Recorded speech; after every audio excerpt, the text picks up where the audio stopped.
All right, AP World History. Thought I had these notes video notes the way I wanted them, but I'm trying to maximize. So um, I'm doing these the night before, and where we wrapped up in class, both classes, with our little introduction to fascism. So I'm going to try to roll out as much as I can here in about somewhere between 30 and 40 minutes. Okay, so strap in, and here we go. All right.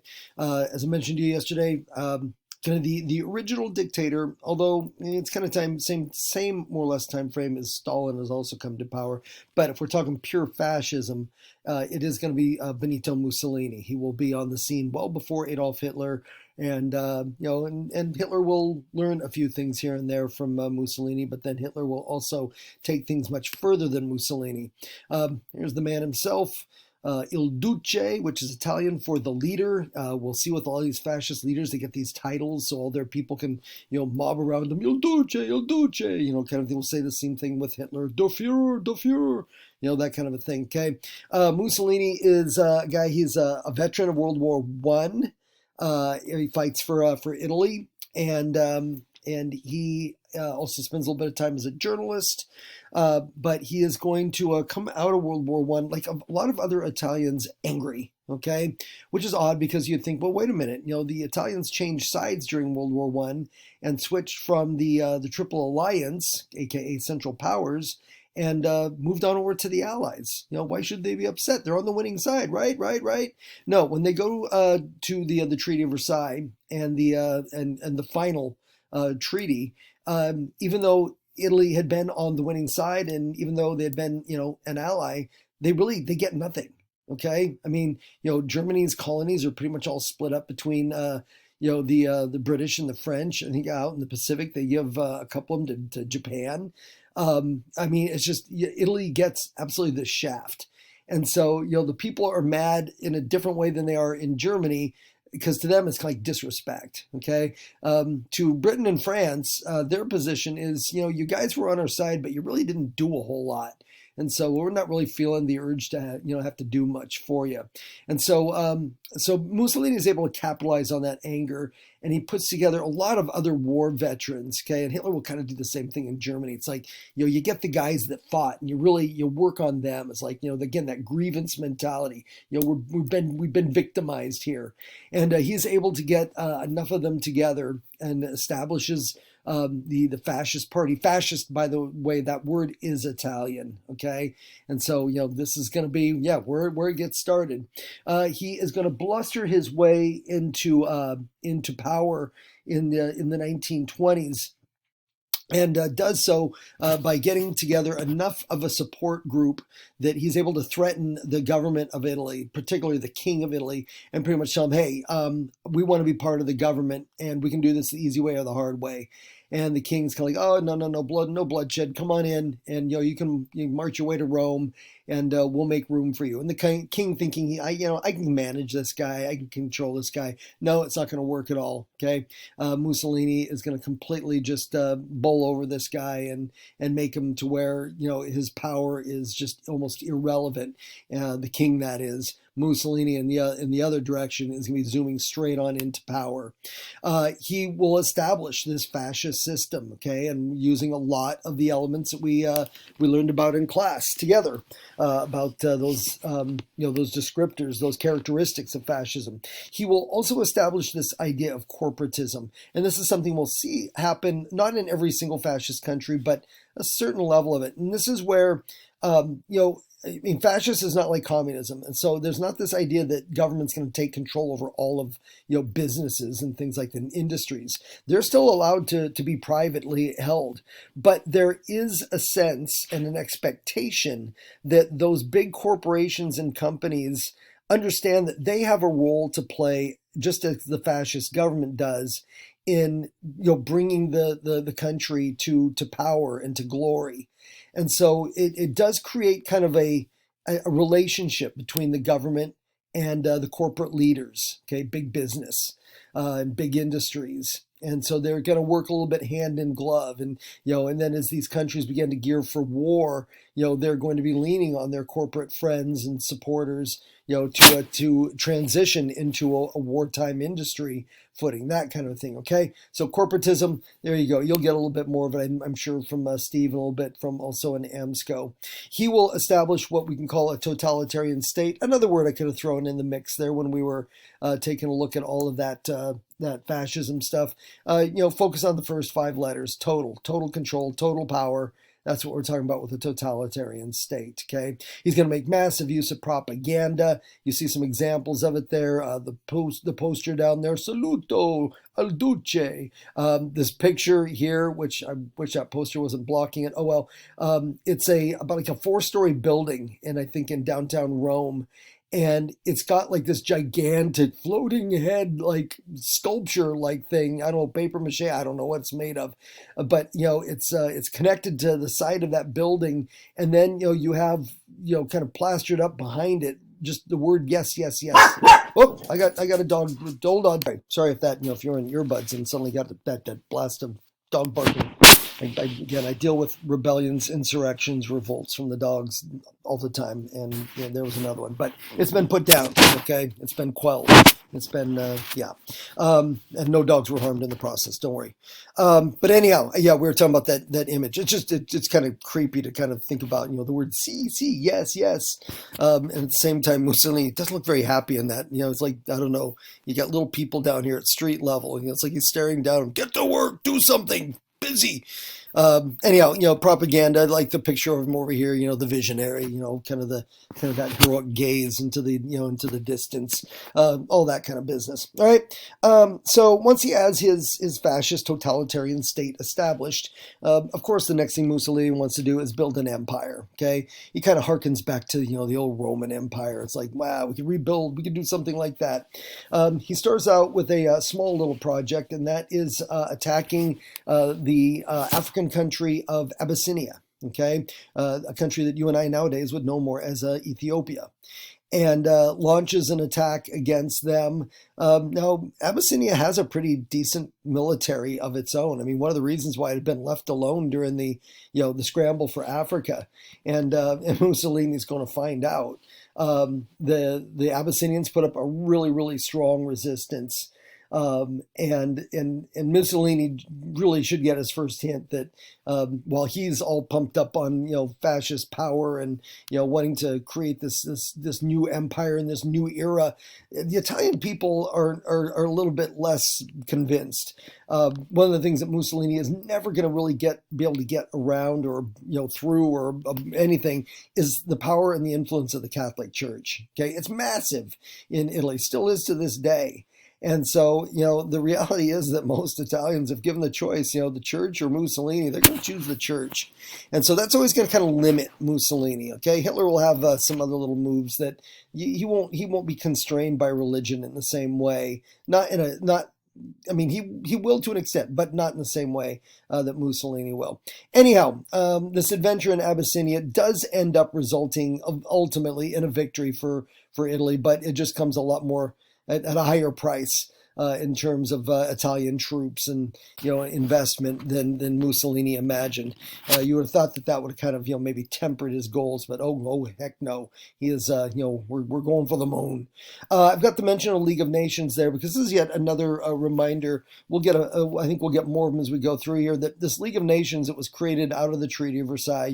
The only part of Wilson's 14 points is really much kind of just useless as an organization. First of all, the United States never joins. Okay, we come away from the World War I experience, especially that Treaty of Versailles, and we're so really just kind of bitter about the experience. We thought we were fighting to create a new world, more freedom and self-determination, but our own allies wouldn't allow it. And so a lot of Americans after World War I are kind of like, what? We're just going to just stick to ourselves and forget those Europeans and the rest of the world. We'll enter into an era of a little bit of isolationism in the 1920s and 30s. So no, the United States, as much as Wilson wants us in the League of Nations, Congress will not approve it. And so we never join. And so, you don't have real strong leadership in the league. And the organization is set up, it has no teeth. It can make decisions. It can throw a demand at a country. Don't do that.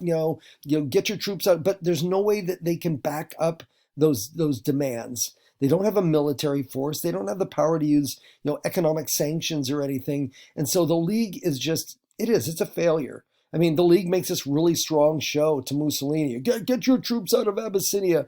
This is naked aggression. This is illegal. And Mussolini just kind of shrugs his shoulders and is like, did you hear something? I didn't hear anything.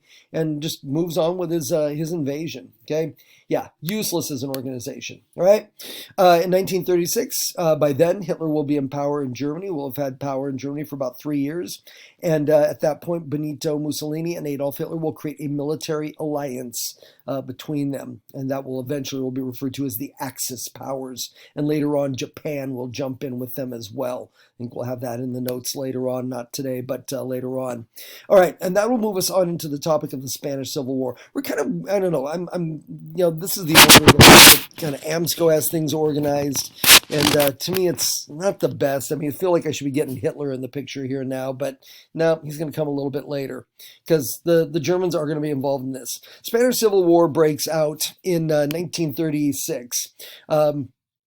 Spain holds their elections. They've got two major political parties. They have the Popular Front, aka the Loyalists. What they mean is they're loyal to the Spanish Republic, their constitution that allows free elections, individual rights and liberties, all that sort of thing. On the other side, you have the Nationalists. And they're kind of old world conservatives and, a little bit more kind of like, the traditions.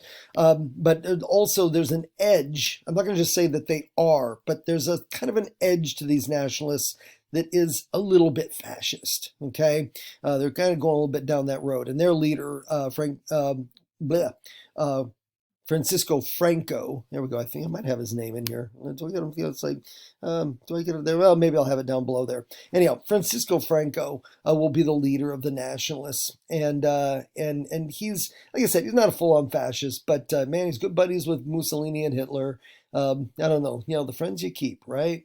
So there's a little bit of that is going along there. The Nationalists refused to recognize this election in 1936. Okay, Popular Front wins, and they're just like, nope, and a civil war breaks out as a result. All right, the Nationalists just like, we're going to do our own thing. Popular Front is like, no, you're not. And the next thing you know, we've got Spaniards shooting at each other. Okay, the Italians and the Germans are both going to, before the Civil War ends, are going to both loan a lot of aid. I should just say give a lot of aid to the Nationalists. Some of it will be economic. Some of it will be military aid in terms, here, have some guns, have some ammunition. And then in the case of Germany, they will get directly involved militarily with their brand new German Air Force. We'll get back to that in a moment.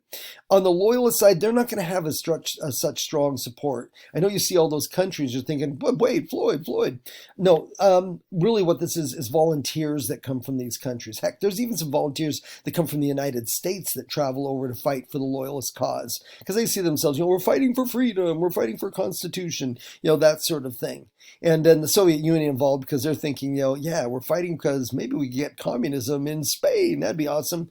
But the Loyalists are not going to get the same level of support because it's mainly people who volunteer to go and join the Loyalists in the fight against the Nationalists. It's not Britain saying, here, have a bunch of tanks. It's not that kind of official aid. It's more of an unofficial kind of form of aid. Okay. In 1937, that bombing of Guernica, which, by the way, very famous painting by Pablo Picasso. You can look up in your spare time that depicts this in his very unique Pablo Picasso way. But this is the German Air Force, the Luftwaffe, that bombed Guernica. And Hitler he's testing his new Air Force. This is after he's kind of basically declared to Western Europe that he's going to now ignore the Treaty of Versailles. And, Germany deserves military force to protect itself. And he starts rebuilding the German Air Force. And literally, this is like, okay, go and bomb the city and, let's see how it works. And Hitler's thinking down the road of a bigger war that he's already planning in 1936, 1937. And so the Germans they bomb the heck out of this city, which really has no real military importance to it. It's not a city that's full of factories or anything like that. It's a city full of people.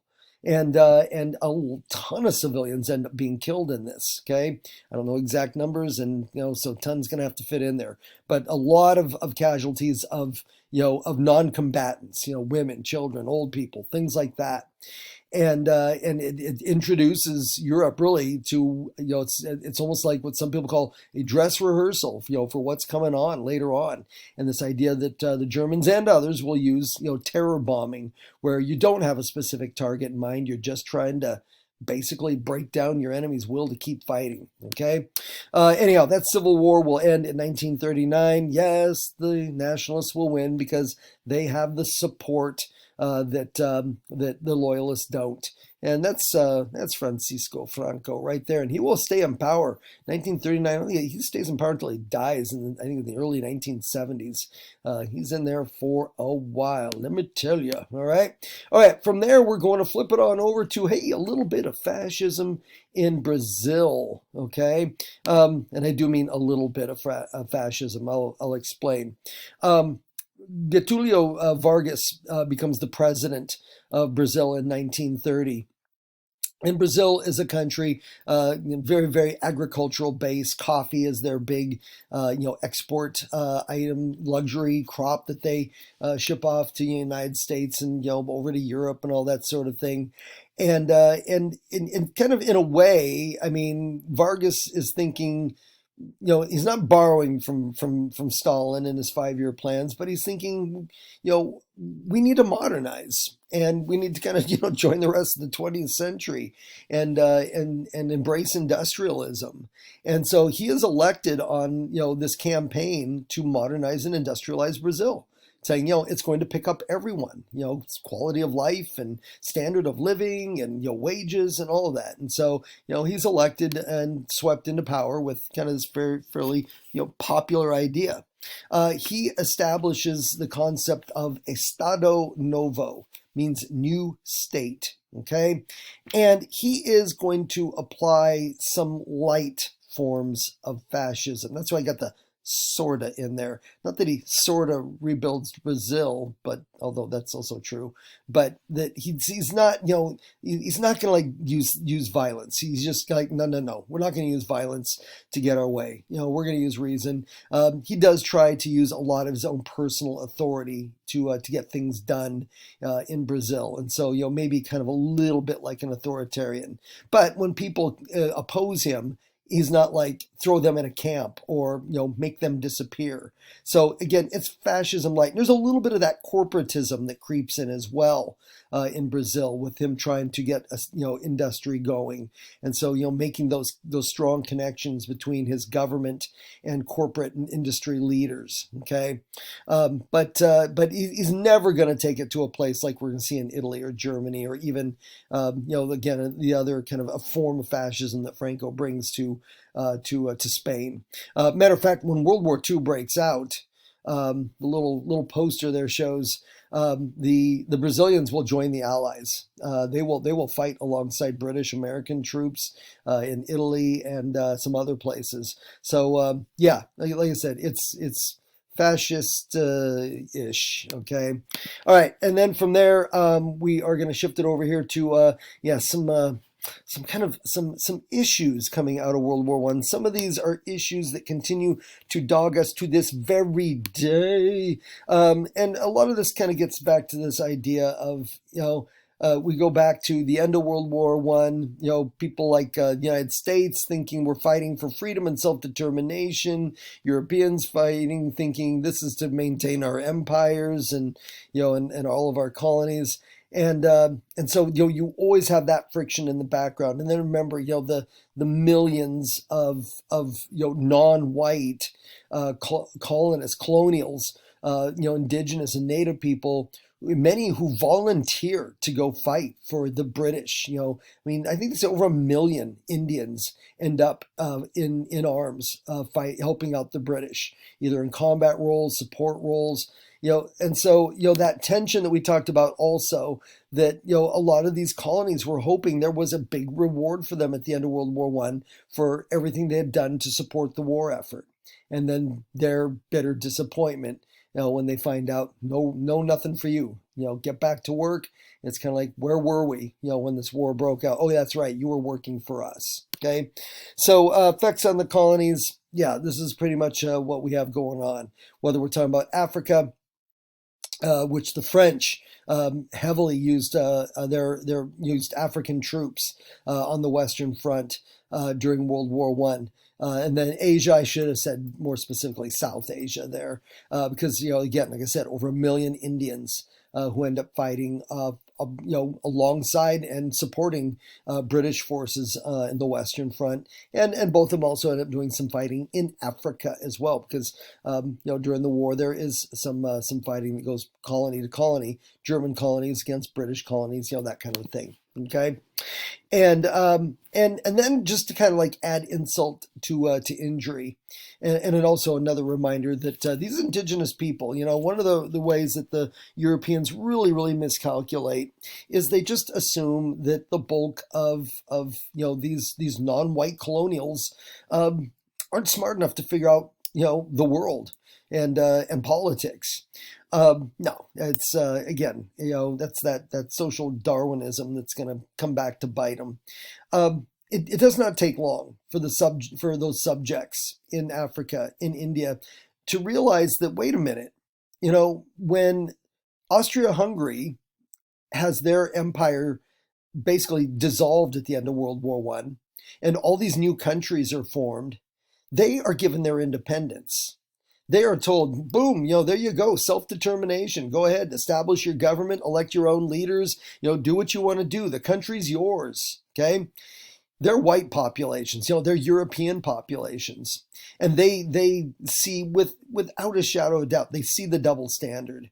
That the Europeans are more than happy to provide self-determination to other Europeans. Okay, whites providing self-determination to other whites. But then when it comes to these non-white populations, in Asia, in South Asia, in Africa, all of a sudden, nope, sorry, you guys are still under our control, and that story isn't going to be changing anytime soon. Okay, and that's just going to make them all, the indigenous native people of those lands, all the more determined to try to somehow to win their freedom, to win their independence. Okay, and so that's what all that is going on about. Okay, so we'll take a look here at some regional impacts, and this story, man, I'll try to keep it short, but this one gets difficult because some of the mess that we see in the Middle East happening literally, I mean, right now, as in today, yesterday, next week. Some of these issues, they have their roots going all the way back to the end of World War One. Okay, and I'll give it to you in a way easy for you to remember, okay, going forward, and that is blame the British. Blame the British, okay? When we're looking at all this conflict going on between, Israel and Iran and the United States and Lebanon and, and Saudi Arabia getting stuck in the middle and, and everyone else, Qatar that's seeing, some of their oil fields now being, at the end of it all, blame the British, okay? I'll explain why. Here we go. All right, so when World War I is going on, and the British are also involved in trying to defeat the Ottoman Empire, okay? Because remember, they allied themselves with Germany and Austria-Hungary, creating those central powers.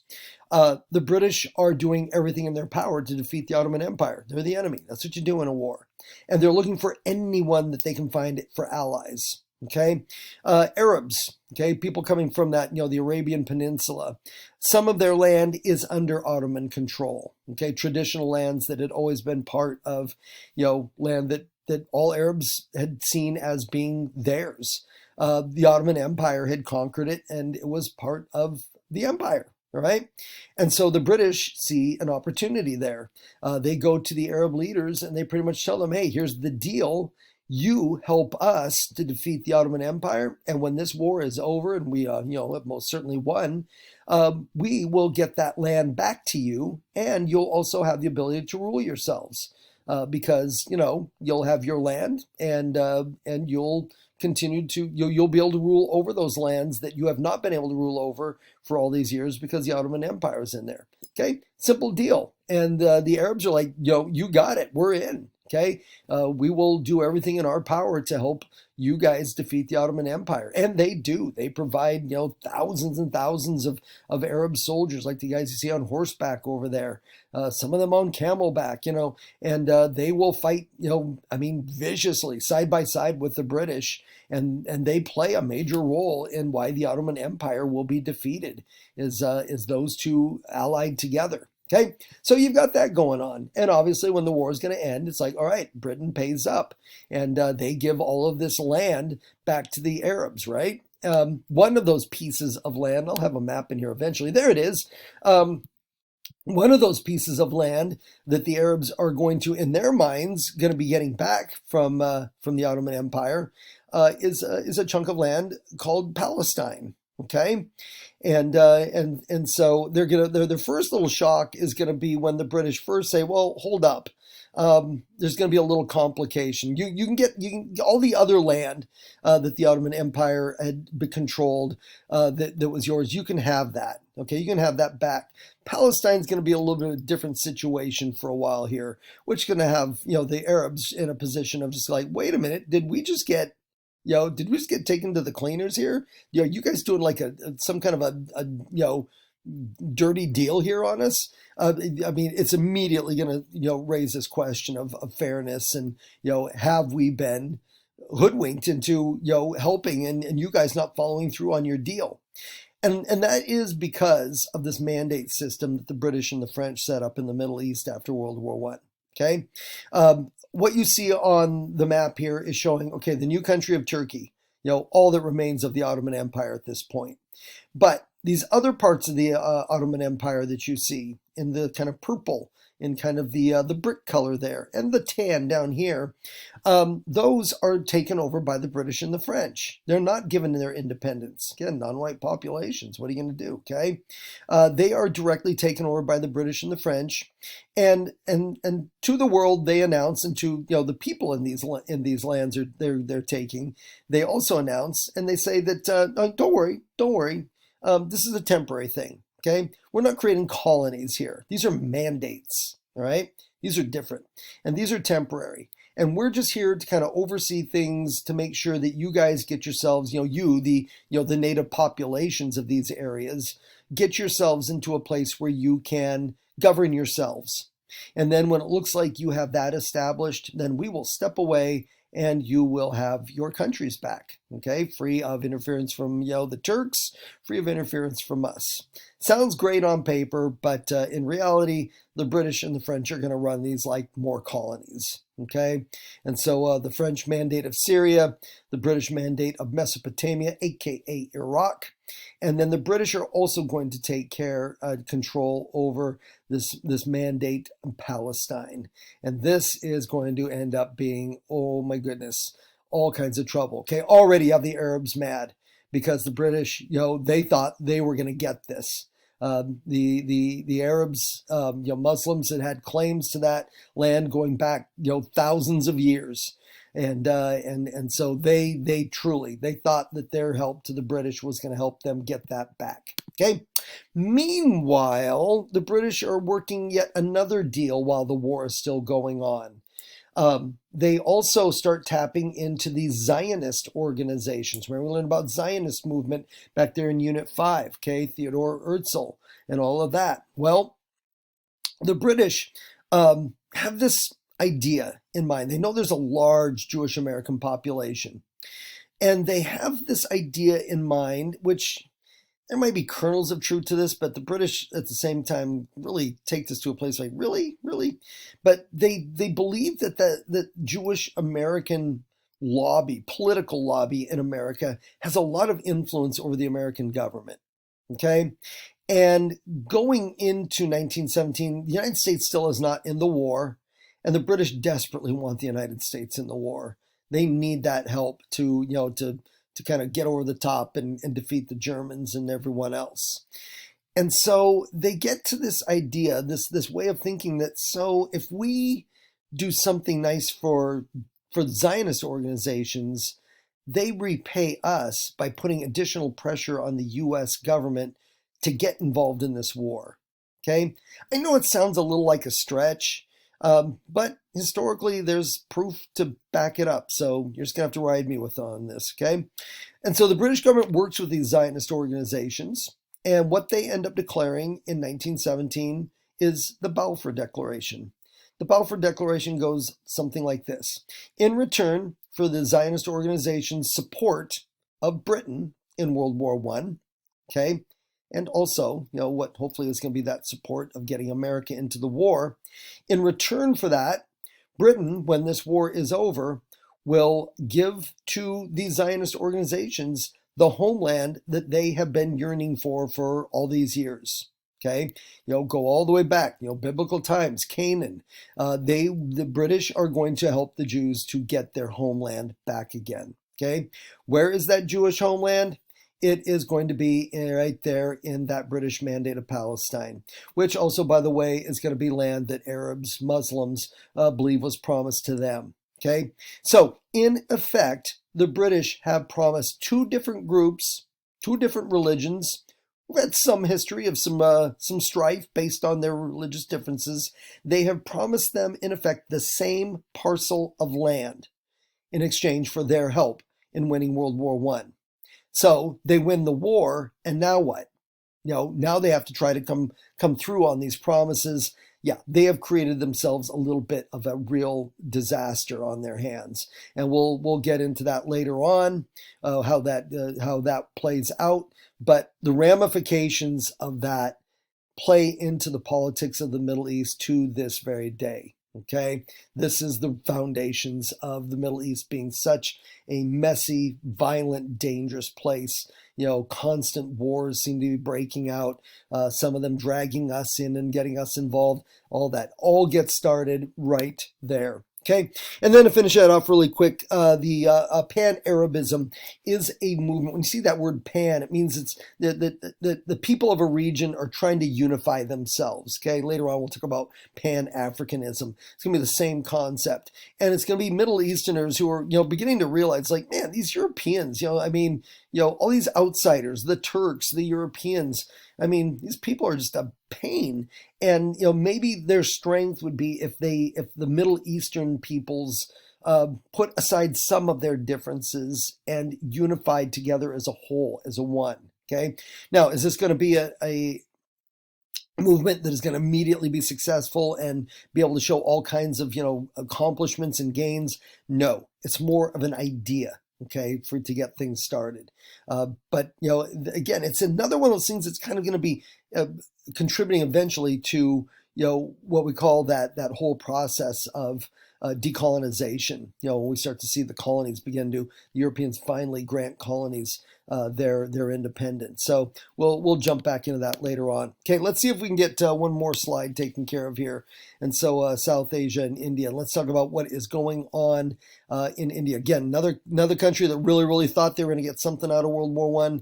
Boom. Nope. They get, as in Charlie Brown, they get Iraq. They get nothing. Okay. Back to work, despite the efforts that they made and the sacrifices that they made. Thousands and thousands of Indian troops that do not come back from World War I. They died fighting for Britain. And still, there is nothing. It does create a wave of protest across India, as they begin to realize that, not that there were any direct promises made, but, in their minds, the British government implied that there would be something in reward for their sacrifice. And then when nothing happens, protest. Okay? Those protests are going to climax with what comes to be known as the Amritsar Massacre. Okay? It happens you can see that date, year after World War I ends. And it is an incident where British troops and Indian troops under British control open fire on a non-violent, protest of Indian civilians, men, women, kids, and just kind of a brutal, not no warning. Hey guys, you need to disperse, go home. We don't like you all out here protesting.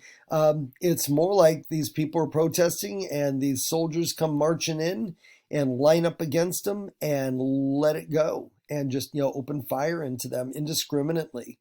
and kill hundreds of civilians. It's just going to be one step along the way with the Indian people beginning to grow more resolve and more determination to stand up to the system that now has taken a bunch of their lives already in this war that again they feel like they've been cheated and now seem to be determined to try to kill them when they actually have the nerve to stand up and say this isn't right. All right, and this is where Gandhi is really going to become the Gandhi everyone thinks about. Okay, in the early days, he is just one of many of the leaders of the Indian National Congress. But it's going to be in the 1930s that he's going to be catapulted up into the leadership and is going to be the face of resistance to colonialism, resistance to the Raj in India.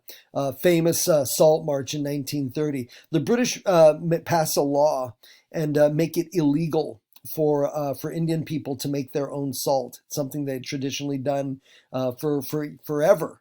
Would go to the seaside and collect natural salt and and then kind of refine it and those kinds of things. The British passed a law because they were bringing in British-made salt, importing it into the colonies, and they didn't want any interference or competition with that. That's more money for England. Again, go back to the original intent of these colonies. It's all to make money, for the mother country. And so they passed this law telling Indian people, you can't make your own salt, right? What does Gandhi do? He gets a whole bunch of his followers together. They march down to the sea, and he makes salt. Okay, and he is immediately arrested by the British, and they throw him in jail. But then, as soon as they throw him in jail, other Indians begin to go on strike, refusing to work. The British government has to negotiate with them. What's their main demand? You need to free Gandhi. The British feel like they have no choice. They free him. Gandhi's going to be arrested multiple times by the British government. Each time, the protest that happens as a result almost brings all progress in India to a halt. And every time the British are forced to back down, every time it happens, it makes Gandhi and this movement stronger and stronger and stronger. Okay. Also around this time, you also amongst the leaders of the anti-colonial movement, those even beyond the Indian National Congress, are beginning to think about this concept that when independence is finally achieved, maybe it needs to be more than just Indian independence. Okay. Remember, going all the way back to the days of the Mughals, there is still a very large Muslim presence in India. And they're worried about the fact that, okay, what if someday we do? What if the British do leave? And then what? We're going to be stuck under Indian rule, which could be as bad as British rule, because that's going to be largely Hindu or Sikhs who are going to potentially kind of try to marginalize us. And so there's already thinking about this idea that when that day comes where independence is granted, actually two countries will be created. All right. There will be India that will be home of the Hindus and Sikhs. But then a separate country right next door will be created. And eventually it'll be named Pakistan, okay? It exists this very day. And that will be where the Muslim population will be able to call home. Both of them independent, okay? So that's the other reference there to this two-state solution. And can I get it? How much do I have to do? Hold on. Hang on to your hats. And no, that's way too much. Never mind. All right. This is where we will have to pick it up next time. We'll be in East Asia. And it's a big story because here we get into the introduction of the Chinese Communist Party and Mao Zedong and all that. And so that's where we will be when we are back together in class. Got it in less than 40 minutes. There you go. Okay. Make sure you have it in your notebooks for next time. And until then, see ya.